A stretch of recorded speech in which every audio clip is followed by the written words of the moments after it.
দেখলে বৈদ্য, রাজসভায় আমাদের অপমানটা দেখলে? হ্যাঁ, সে তো দেখলাম মন্ত্রী মশাই। আমি তো বুঝতেই পারছি না যে গোপাল মহারাজকে কি মধু খাইয়েছে যে মহারাজ গোপাল ছাড়া চোখে অন্ধ। আরে আমরা যেন মহারাজের কাছে ফেল না, কিছু একটা করতেই হবে। আমার মাথাটা গরম হয়ে যাচ্ছে। গোপালের মতন রাজসভার ময়লাকে যতক্ষণ না ফেলা যাচ্ছে ততক্ষণ আমার মাথা জ্বলন্ত কয়লা হয়েই জ্বলবে। পণ্ডিত মশাইয়ের মাথায় একটা বুদ্ধি আছে মন্ত্রী মশাই। আপনি যদি সেই অনুযায়ী উঁচির কাজ করেন তাহলে বেটা গোপালের কপালে দুর্গতির সীমা থাকবে না। এই কি বুদ্ধি, কি বুদ্ধি? আপনি বরং এই ব্যাপারে পণ্ডিত মশাইয়ের সাথে একবার আলোচনা করে নিন। আমি চলি, কেমন? আমি চলি। হ্যাঁ হ্যাঁ, এসো এসো এসো এসো।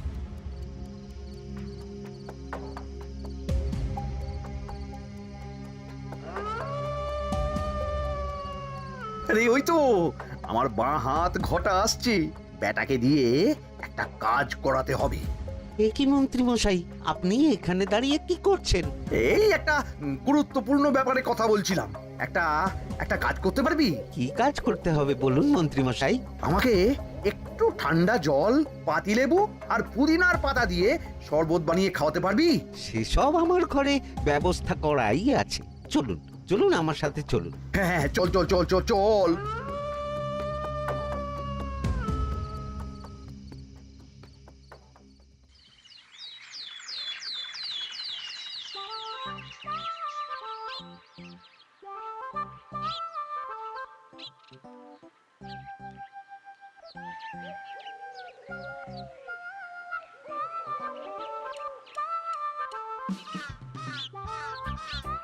কি ব্যাপার পণ্ডিত, এত গুম মেরে আছো কেন?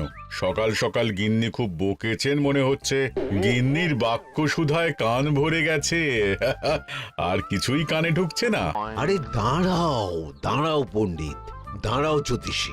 পণ্ডিত তো আমার কথা শুনতেই পেল না মনে হচ্ছে। তুমি তো দূর থেকে বলেছো, আমি তো বলেছি পাশ থেকে, তাতেও শুনতে পাইনি। কানের পোকা হলো নাকি? কি গো পণ্ডিত, ব্যাপার কি? কেমন বুঝছো? এ তো ভয়ানক কর্ণকোষ্ঠবদ্ধতার লক্ষণ। তুমি কচু বুঝেছো? আমার হয়েছে কর্ণগোপাল, তোমাদেরও হতো, কিন্তু তোমাদের দোকান কাটা বলে হয়নি। তুমি আমাদের অপমান করছো। তোমাদের অপমান বোধ থাকলে কোনো শব্দই কানে ঢুকতো না, শুধু একটাই শব্দ কানে বাজতো, গোপাল গোপাল গোপাল। এবারে রাজসভায় কিভাবে হেনস্থা হতে হলো মনে নেই?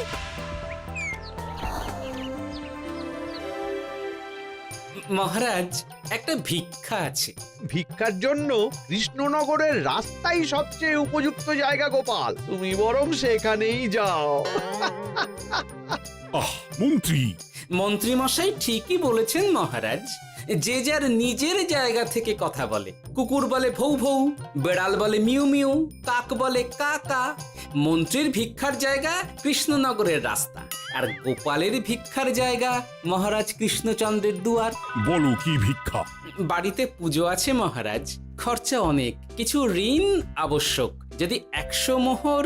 ঋণ তোমাকে আমি দিতে পারবো না গোপাল। পুজো উপলক্ষে তোমাকে আমি 100 মোহর দিলাম। মহারাজ, আমিও ঠিক এই কথাটাই বলতে যাচ্ছিলাম। আমরাও তাহলে বাড়িতে পুজো করব। পুজোর জন্য আমাদের অনেক খরচ, তাই যদি। অবশ্যই অবশ্যই, কত ঋণের প্রয়োজন খাজাঞ্চির কাছ থেকে নিয়ে নিও, সুদটা আমি মাফ করে দিলাম। মহারাজ, গোপালকে দান আর আমাদের ঋণ? হ্যাঁ, কারণ তোমরা নিজেরা খাবে, কিন্তু গোপাল অন্যদের খাওয়াবে। গোপালের মতো মানুষের সঙ্গে থাকাই হলো রাজধর্ম। কিন্তু তাছাড়াও তোমরা হলে 80 যাই বেতন পাই দলের লোক। গত 1 বছরে তোমার কোন মন্ত্রণা দেশের কাজে এসেছে? পণ্ডিত কোনো নতুন তত্ত্ব শুনিয়েছে? জ্যোতিষী কোনো অমোঘ ভবিষ্যৎবাণী করেছে? আর বৈদ্য 3 বছর ধরে আমার হাঁটুর ব্যথা সারাতে পারেনি। কিন্তু গোপাল, গোপালের ভাঁড়ে হাস্যরসের কখনো অভাব হয়নি। মনে আছে? আছে, কিন্তু করার তো কিছু নেই। আছে। কিছু ভেবেছো নাকি পণ্ডিত? তোমাদের মনে আছে মহারাজ মোহর দেওয়ার পর গোপাল সেদিন বলেছিল, কি গোপাল, খুশি তো? মহারাজ, আপনি আমাকে এক মুঠো ধুলো দিলেও আমি খুশি। সেই ধুলো মুঠোই আমি সোনা মুঠো করে ফেলবো। মনে নেই আবার? একটু ঝেড়ে কাশো তো দেখি পণ্ডিত, কি ভেবেছো? যা হবে দেখতেই পাবে।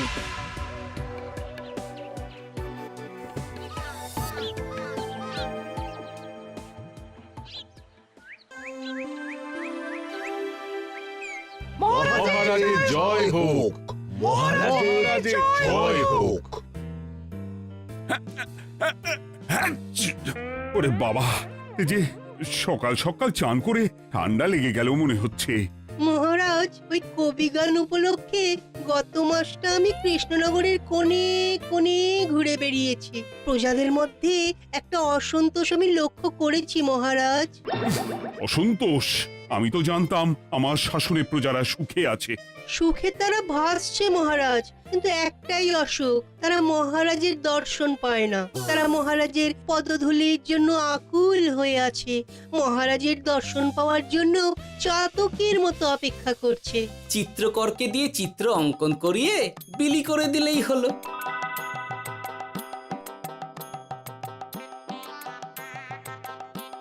খুব ধুলো হয়েছে মহারাজ, কিন্তু এত ধুলো। কালকের ঝড়ে ঢুকেছে। ঝাড়ুদার,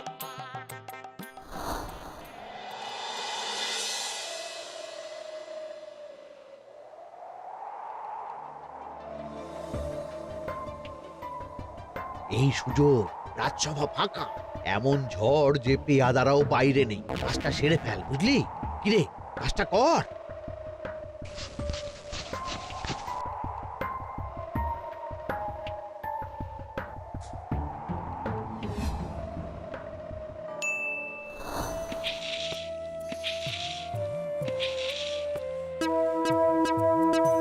এত ধুলো! উফ, মহারাজ, কাল ঝড়টা বড় সাংঘাতিক হয়েছিল। তা বটে। আচ্ছা গোপাল, তুমি বলেছিলে মহারাজ তোমাকে এক মুঠো ধুলো দিলেও সেটা সোনা হয়ে যাবে। এখনো সেই কথাই বলছি। মন থেকে বলেছিলে না মহারাজকে তেল দেবার জন্য? তেল দেওয়ার দায়িত্বটা তো আপনি নিজের কাঁধেই নিয়ে ফেলেছেন। আমি যা বলি সত্যি বলি। আজ যদি এই 4 ঝুড়ি ধুলো মহারাজ তোমাকে উপহার দেন, তখনও একই কথা বলবে? নিশ্চয়ই। মহারাজ, গোপালকে এই 4 ঝুড়ি ধুলো দেওয়ার হুকুম হোক। কি গোপাল, আমি তোমাকে যদি এই ধুলোর ঝুড়িগুলো দিই, তা থেকে সোনা আসবে নাকি? আসবে মহারাজ, মোহরের বস্তা আসবে। যদি না আসে, আপনি বলুন। তোমাকে কৃষ্ণনগর ছেড়ে চলে যেতে হবে। রাজি? আর যদি আমি পারি, তাহলে আপনাকে এই মন্ত্রীর চাকরি ছেড়ে দিতে হবে। কি রাজি? কি মন্ত্রী, রাজি? রাজি। গোপাল? রাজি মহারাজ। আচ্ছা, আর কেউ মন্ত্রীর পক্ষে বাজি ধরেছেন নাকি? হ্যাঁ, আমি আমি আমি আমি ও গোপাল এবার যে মরণ কুয়োতে ঝাঁপিয়েছে, সেখান থেকে আর উঠে আসতে পারবে না। ধুলো থেকে মোহরের বস্তা আসবে, এ হচ্ছে ওই গোপালের উন্মাদ রোগের শুরু। দেমাক দেমাক, মহারাজের পিঠ চাপড়ানি পেয়ে পেয়ে গোপাল ভেবেছে যে ও সব কিছু করতে পারে। এবার শুধু সেই দিনকার অপেক্ষা, যেদিন গোপালকে উল্টো গাধায় চড়িয়ে কৃষ্ণনগর থেকে বার করে দেব। এতটা নিশ্চিন্ত হবেন না মন্ত্রী মশাই।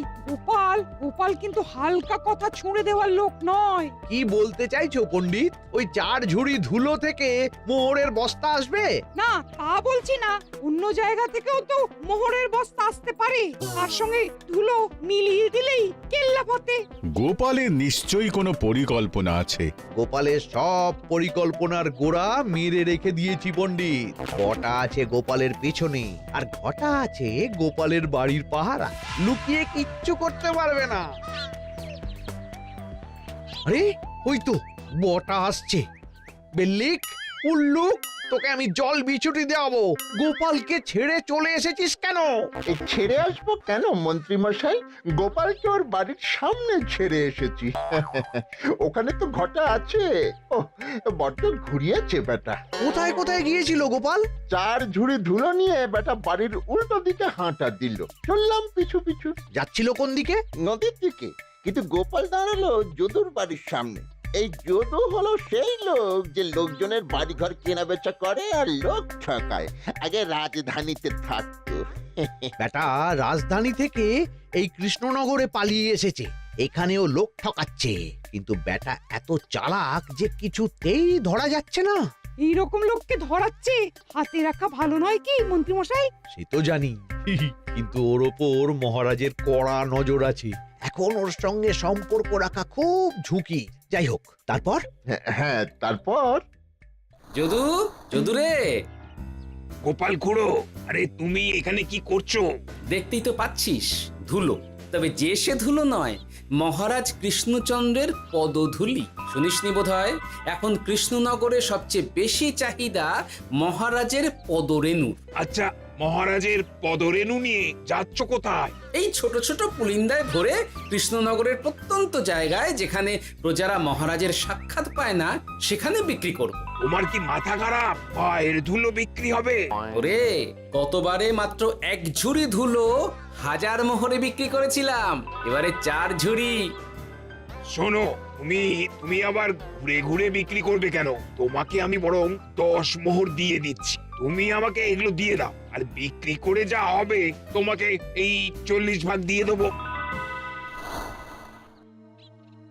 ওই 10 মোহরে বদমাস যদুকে ধুলো বেচে গোপাল বাড়ির দিকে চললো। বাড়ির সামনে অব্দি পেছনে পেছনে গিয়ে তারপরে এই আপনাদের কাছে আসছি। বলিস কি রে, ধুলো বেচে 10 মোহর? ও মন্ত্রী মশাই, গোপাল তো একেবারে নাড়ি ধরে টান মেরেছে। গেল রাজসভায় এমন সুখের চাকরিটি গেল। এবার আবার রাস্তার ধারে গিয়েই বসতে হবে। এবার নবাবের দরবারে জায়গা আছে কিনা খোঁজ করি গিয়ে। ধ্যাত্তেরি, 10 মোহর আর 1 বস্তা মোহরের মাঝখানে অনেক রাস্তা। সেই রাস্তায় আমি লোক বসিয়ে রাখবো। আরে আরে, ওই তো তোমার ঘটা আসছে। এই, তুই গোপালের ঘরের পাহারা ছেড়ে এলি কেন? গোপাল নেই নেই নেই নেই নেই নেই।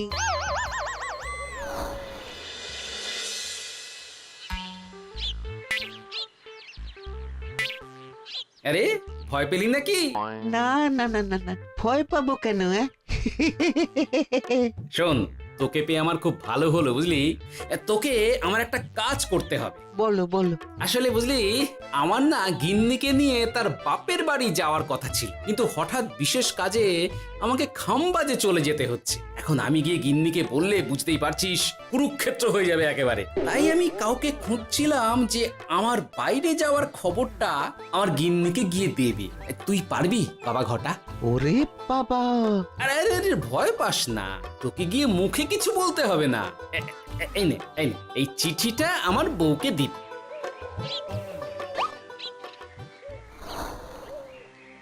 কৃষ্ণনগর ছেড়ে চুপি চুপি চলে যাচ্ছি, চালাকিটা দেখেছেন? ওসব চালাকি আমি তুড়ি মেরে উড়িয়ে দেব। কি করবেন? চারিদিকে আমি অশ্বারোহী গুপ্তচর পাঠাচ্ছি।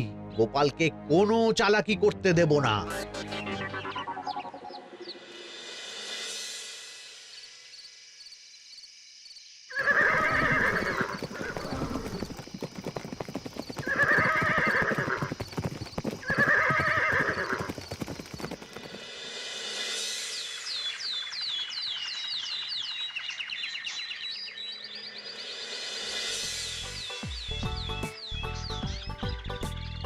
অং বং পিং পং।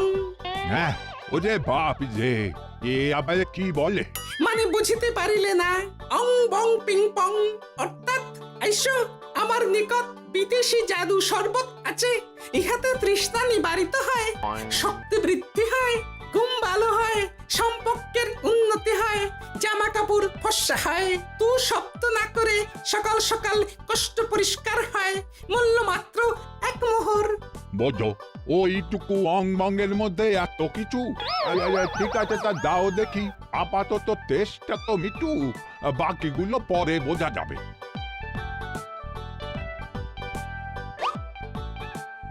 আহ বড় ভালো খেতে তো আহ, ঠং ঠং অর্থাৎ শক্তি বৃদ্ধি হলো।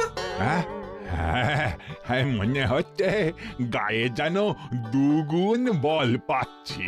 কি হয়েছে ভাই? এ কে? এ ভিন দেশ থেকে জাদু শরবত নিয়ে এসেছে গো। জাদু শরবত ভিন দেশ? একেবারে, হ্যাঁ, একেবারে বহু ভুজা শরবত। খেলে তেষ্টা যাবে, গায়ে জোর হবে, ঘুম হবে, সম্পর্ক ভালো হবে, জামা কাপড় ফর্সা হবে, সকালে হ্রাস করে পেটও পরিষ্কার হবে। সে কি? দাও গো ভাই, আমাকেও দাও। গুড় জল, সঙ্গে একটু ভাজা মশলা, আমচুর আর বিট নুন, শুদ্ধ দেশি জিনিস। জানলে কেউ ছুঁয়েও দেখতো না, কিন্তু একটু বিদেশি গন্ধ দিতেই একেবারে হট্ট মেলা। আরে তোমরাও এসেছো দেখছি। সং সং শঙ্কা, লং লং লঙ্কা। মানে অর্থাৎ এই শরবত খেলে আর শঙ্কা নাই, বুদ্ধি লঙ্কার মতন ঝাল হয়ে যাবে। তারপর ডং ডং ডঙ্কা, টং টং টঙ্কা, ফাইন ফাইন, অর্থাৎ টাকা আসবে আমার কাছে।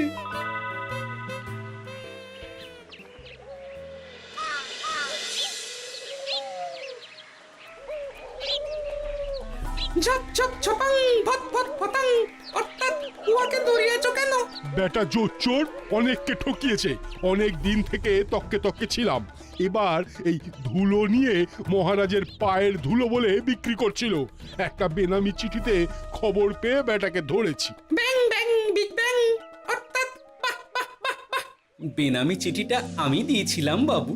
বাবা যদু, তুমি সেই রাজধানী থেকে কৃষ্ণনগর অবধি মানুষকে অনেক খোল খাইয়েছো। তুমি এতদিন ঘুঘু দেখে এসেছিলে বাবা, এবার গোপাল নামক ফাঁদটা দেখলে। কতবার বলবো এইসব ধুলো আমি গোপালের কাছ থেকে কিনেছি। যা বলার ওই বিচারের সময় মহারাজকে বলবি। চল চল চল চল চল।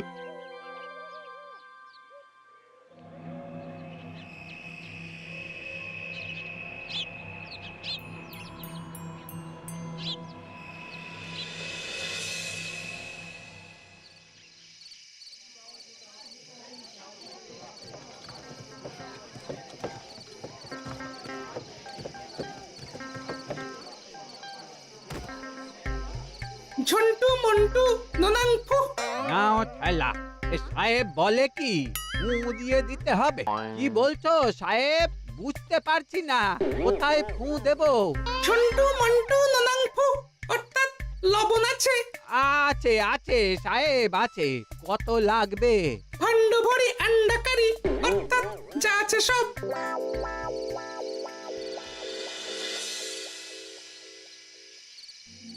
ব্যাস, মোটামুটি আশেপাশে সব দোকানের নুন এখন আমার জিম্মায়। এবার আসল মজা শুরু হবে।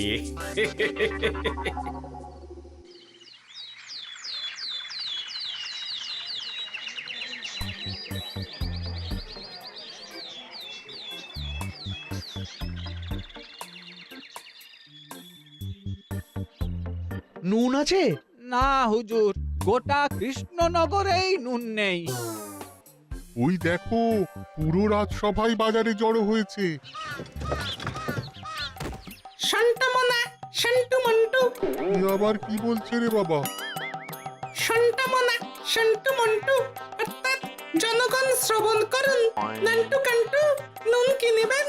আন্টু আন্টু, আসুন আসুন। আমার আমার এক সের নুন লাগবে। শান্টু, অবশ্যই 100 লবণ 10 মোহর। এক সের 10 মোহর? 10 মোহর লইবেন না লইবেন না? না, নেব না। উত্তম উত্তম, গান্ডা পিণ্ডে ঢিসুম ঢিসুম, অর্থাৎ তাহা হইলে নুনের বদলে গৃহিণীর প্রহার ভক্ষণ করুন। আমাকে এক সের নুন দিন। আমাকেও আমাকেও। নুন ছাড়া বাড়ি ফিরলে গিন্নি ঘর ছাড়া করবে আমাকে। শুনলাম কৃষ্ণনগর থেকে নুন উধাও। আছে মহারাজ, আছে।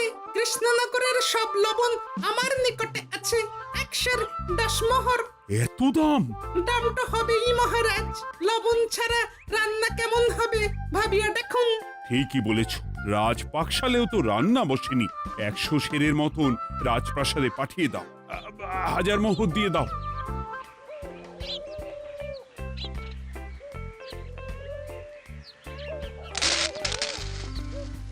ব্যাস 1 বস্তা মোহর হয়ে গেছে। গোপাল, হ্যাঁ মহারাজ, গোপাল যে 4 ঝুড়ি ধুলো থেকে 1 বস্তা মোহর রোজগার করেছে। ইয়া বাত! চলো রাজসভায়, পুরো গল্পটা শুনতে হবে। সকলেই এসো তাহলে রাজসভায়। কিন্তু মহারাজ, যারা বাজি হারলো তাদের তো চাকরি গেছে, তো তারা রাজসভায় যাবে কি করে? ঠিক ঠিক ঠিক বলেছ। আর যারা বাজি হারলো তারা বাদ, বাকিরা চল। এই সেরেছে, গোপাল তো আবার বাজি মেরে দিল। ও মহারাজ, আমাদের দেখুন। ও মহারাজ, আমাদের দেখুন।